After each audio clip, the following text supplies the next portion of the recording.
Assalamualaikum warahmatullahi wabarakatuh. Salam jumpa, nawa-nawa hebat, luar biasa. Akhirnya kita ketemu lagi, kira nang jagongan kreatif aboutmalang.com. Hostnya kembali lagi setelah kemarin dibajak oleh Mbak Cynthia. Dengan saya Arvino Mardika, pemimpin redaksi aboutmalang.com. Hari ini akan ngobrol-ngobrol singkat, ngobrol-ngobrol santai dengan luar biasa nih, sosok luar biasa yang bersama kita kali ini, yaitu Kepala Musyawarah Kerja Kepala Sekolah SMP Swasta Kabupaten Malang, yang juga Kepala SMP Budi Mulia Pagesaji, yaitu Pak Manan Supriyadi, SPD MPDI. Assalamualaikum Pak Manan. Waalaikumsalam warahmatullahi Luar wabarakatuh. biasa. Sehat Pak? Alhamdulillah sehat-sehat. Alhamdulillah, luar biasa sekali. Matur nuwun Pak, sudah menyempatkan, meluangkan waktunya untuk datang ke kantor kami, redaksi aboutmalang.com. Yang sederhana, namun kita di sini pasti akan membahas hal-hal yang terkait dengan isu pendidikan akhir-akhir ini, karena dunia pendidikan kita banyak disorot ya Pak.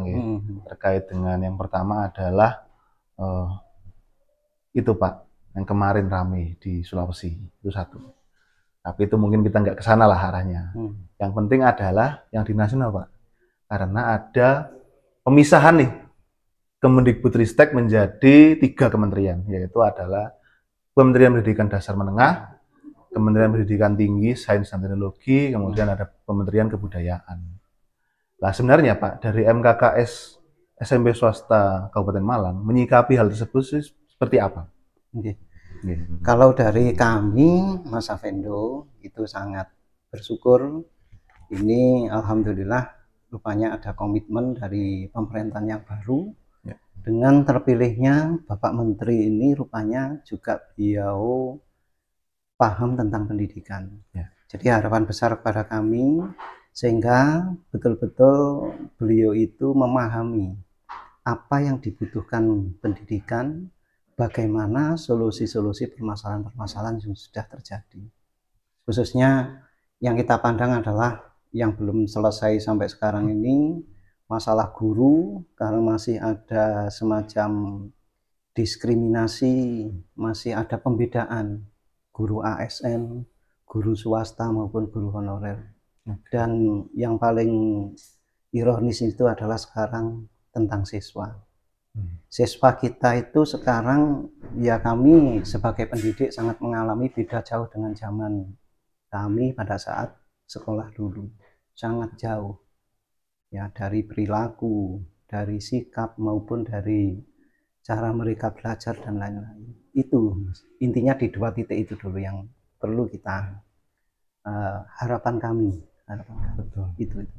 Guru dan siswa itu pasti adalah elemen terpenting dari pendidikan. Ya salah dua gitu ya. Salah dua dari elemen terpenting pendidikan.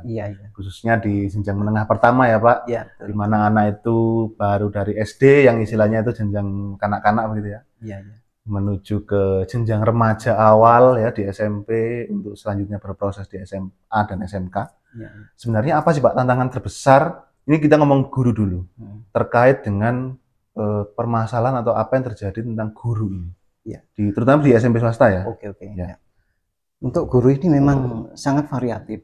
Jadi seperti yang terjadi di lingkungan kami, organisasi MKKS, anggota kami itu ada 261 sekolahan.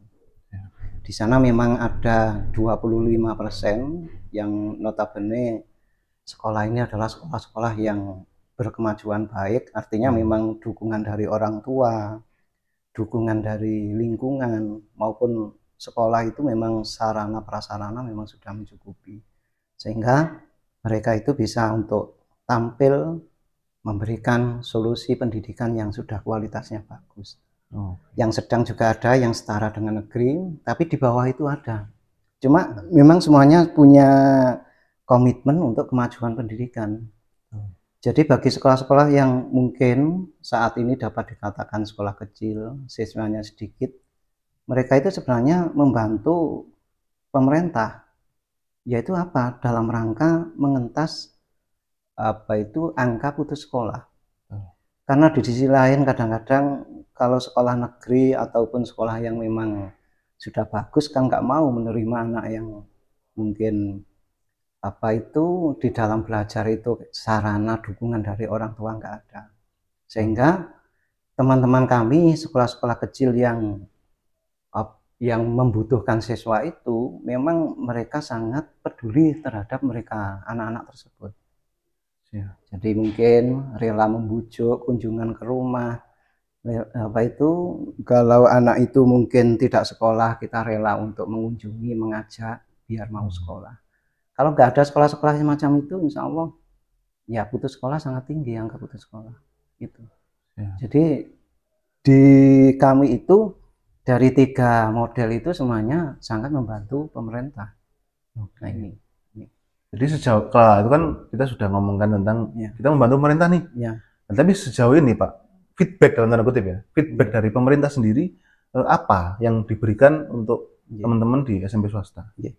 Alhamdulillah memang untuk dukungan dari pemerintah sudah ada, yaitu untuk guru-guru, misalkan adanya sertifikasi. Makanya kalau nanti sertifikasi sampai dihilangkan, ini teman-teman SMP swasta sangat kasihan sekali. Karena itu yang sangat dibutuhkan. Jadi mereka sudah in-passing, tetapi yang ironis itu sejak tahun 2019 untuk penyetaraan guru swasta atau in-passing itu sudah dihentikan.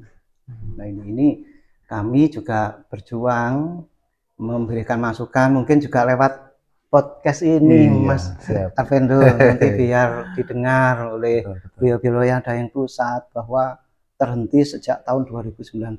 Jadi masih banyak teman-teman kita yang belum setara. Bekerjanya sama, yang in-passing itu disesuaikan dengan ASN, yang belum in-passing sertifikasi atau tunjangan fungsionalnya itu dapat 1.500. Ini kan kasihan. Gitu. Tapi dari Pemda juga alhamdulillah di tahun-tahun ini juga sudah ada kepedulian bantuan ke guru-guru honorer maupun swasta. Itu sudah ada sedikit, walaupun sedikit kita alhamdulillah daripada nggak ada gitu. Betul. Iya. Tentunya ini bisa menjadi perhatian terkait dengan in-passing itu kan berarti kebijakan nasional Pak ya. Iya, kalau itu yang memang harus berbagai lintas sektor itu, terutama di Kemen apa ya kalau ngomong ya, Kemendikdasmen. Nah, sekarang ya. Iya, karena sekarang udah dipecah tadi. Iya. Itu tadi soal guru ya terkait dengan in-passing yang masih di stop gitu Pak ya. Mulai dari 2019 ya. Berarti sudah 5 tahun tuh. Iya, betul. Itu yang harus diperhatikan segera Pak ya, untuk ya teman-teman kita di SMP terutama yang honorer dan swasta ini yang memang harus diperhatikan. Kemudian di sisi guru Pak ini kan tadi ya. Sekarang di sisi siswa. Oh yang guru saya tambahkan masih ada lagi. Iya, ini kan berkaitan dengan barusan kan ada pemerintah yang baru. Kan pernah berjanji itu pemerintah yang baru ini karena mau memberikan 2 juta itu. Nah, betul. Itu yang saya pikir kalau diberikan kepada ASN saya kira kok percuma. Mereka sudah gajinya itu sudah full, terus sudah dapat tunjangan profesi itu. Kan akan lebih baik kalau diberikan kepada kami guru-guru, apalagi yang belum dapat sertifikasi. Sangat butuh itu. Bisa dibayangkan Mas, sekarang itu di Kabupaten Malang banyak guru-guru yang masih bergaji 300 1 bulan loh itu. Tapi alhamdulillah komitmen kita memang berjuang. Tapi masa tega pemerintah seperti itu dibiarkan. Sama-sama berjuang, sama-sama ikut mencerdaskan anak-anak bangsa. Betul. Masa tidak ada perhatian. Itu tambahan masih ingat itu. Iya, betul Pak, memang itu ya salah satu yang namanya janji harus ditepati. Ya, seperti itu ya Pak. Ya kita semoga nanti ada kebijakan yang mengimplementasikan hal tersebut. Karena saya sendiri juga seorang sarjana pendidikan. Meskipun sekarang saya tidak mengajar begitu ya di sekolah, tapi saya ketika mendengar cerita dari teman itu memang serupa Pak. Ya agak kaget tapi nggak kaget kalau ternyata masih ada yang bergaji 300.000, 500.000 itu ya gimana ya, tapi memang komitmen teman-teman untuk tetap melaksanakan pendidikan untuk siswa itu yang memang harus diapresiasi dan diberikan perhatian lebih. Iya. Nah, ini tadi soal guru ya. Iya. Kemudian sekarang siswa nih. Oke. Nah, ini generasi Alpha yang Bapak hadapi. Jadi kalau generasi Z ya berhentinya di 2010 ya. 2011 ke atas sudah generasinya sudah lain lagi, generasi Alpha. Tantangannya apa sih Pak sebenarnya untuk menghadapi mereka-mereka ini? Iya. Ya alhamdulillah kita di zaman yang sangat luar biasa ini kita ditemukan dengan anak-anak generasi milenial yang sangat beda jauh dengan kehidupan kita dulu. Sehingga kita banyak perlu memahami. Cuma yang sangat kita sayangkan adalah gini, Mas. Pemerintah itu mencanangkan sekolah ramah anak. Yang saya pikir itu kok nggak ada sekolah ramah guru. Gini, maaf ya. Siap. Kita guru itu disuruh ramah kepada anak. Ya. Bisa dibayangkan. Kita mencubit saja kadang-kadang laporan orang tua, masuk ke polisian dan seterusnya. Itu. Padahal tujuan kita sebagai pendidik itu kan mendidik, bukan hanya sekedar mengajar. Tapi saat ini kita dipaksakan untuk menjadi pengajar. Kenapa? Karena untuk menjadi pendidik yang betul-betul pendidik, kita banyak tantangan itu. Ya. Nanti kalau anak kira-kira tidak sesuai dengan aturan, kita mau menghukum, hukuman fisik nggak boleh. Terus mau hukum apa lagi kita? Pakai suara keras katanya juga tidak ramaan. Itu. Jadi mungkin kepada pemerintah yang baru ini kami harap juga ada sekolah ramah guru. Artinya gini, ada regulasi yang jelas.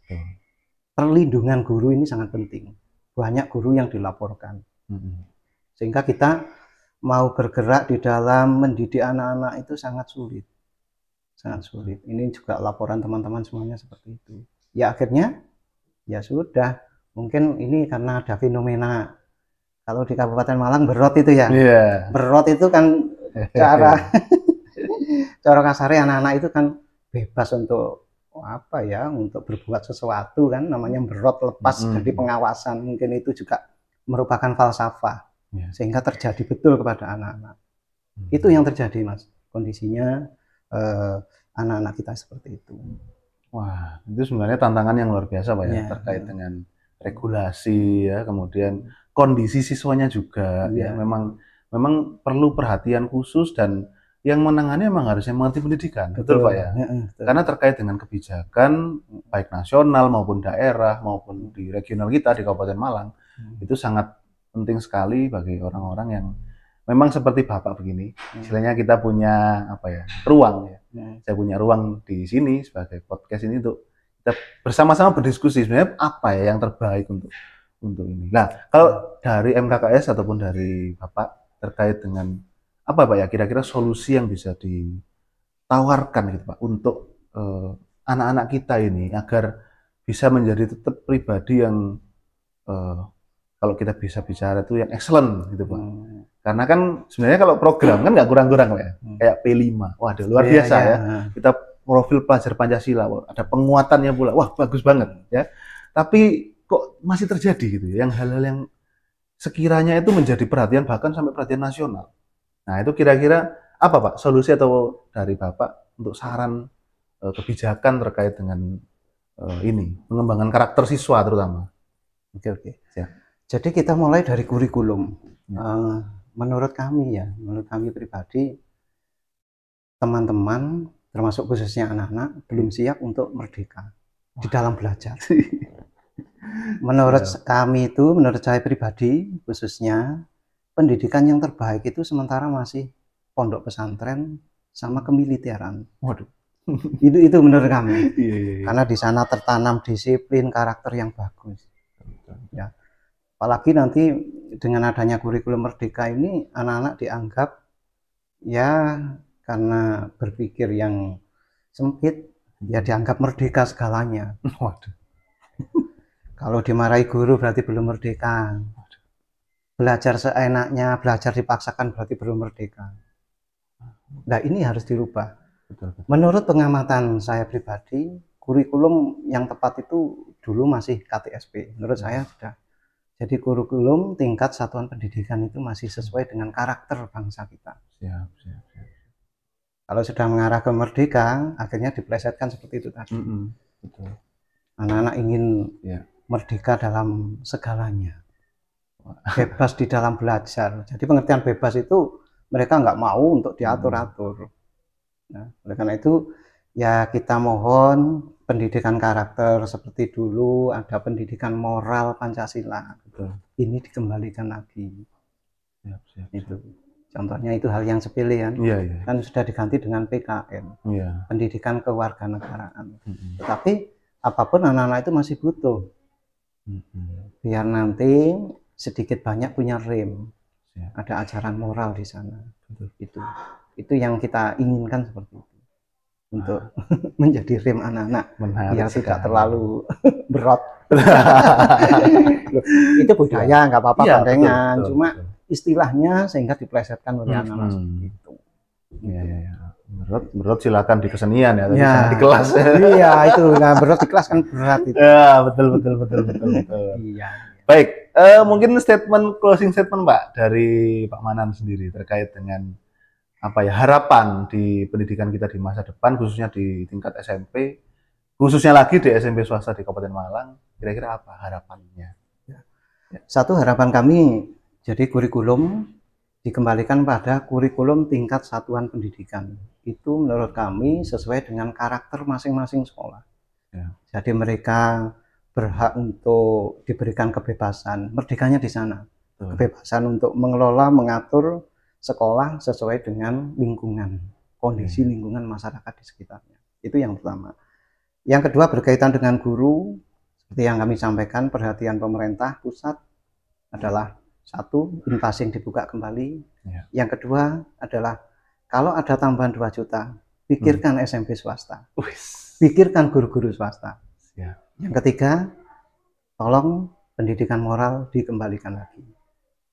Ya. Wah, tentunya itu dulu yang perlu dipikirkan oleh pemegang kebijakan yang saat ini memimpin negara kita. Siap. Luar biasa sekali, lugas ya dan ringkas dari Pak Manan terkait dengan apa yang diharapkan terkait pendidikan kita, dan semoga melalui kita bersuara di podcast ini Pak ya, bisa memberikan insight gitu ya, pencerahan sedikit demi sedikit kepada teman-teman di atas tentang pemangku kebijakan, karena pendidikan adalah hal yang pertama kali dicari oleh Kaisar Jepang waktu negaranya runtuh. Nah, kita memang tidak runtuh nih sekarang, tapi alangkah lebih baiknya kalau kita memprioritaskan pendidikan untuk pembangunan Indonesia Emas 2045. Ya. Terima kasih sangat Pak Manan. Semoga sehat selalu, diberikan kelancaran dalam menjalankan tugas. Amin. Dan terima kasih nawa-nawa, nama ternuwun, terutama nuwun sudah menyimak obrolan saya dengan Pak Manan. Jangan lupa like, komen, subscribe, dan share karena gratis. Dan semoga apa yang kami obrolkan di sini bisa menjadi tambahan pengetahuan bagi kita semua. Sampai jumpa di Jagongan Kreatif episode selanjutnya. Assalamualaikum warahmatullahi wabarakatuh.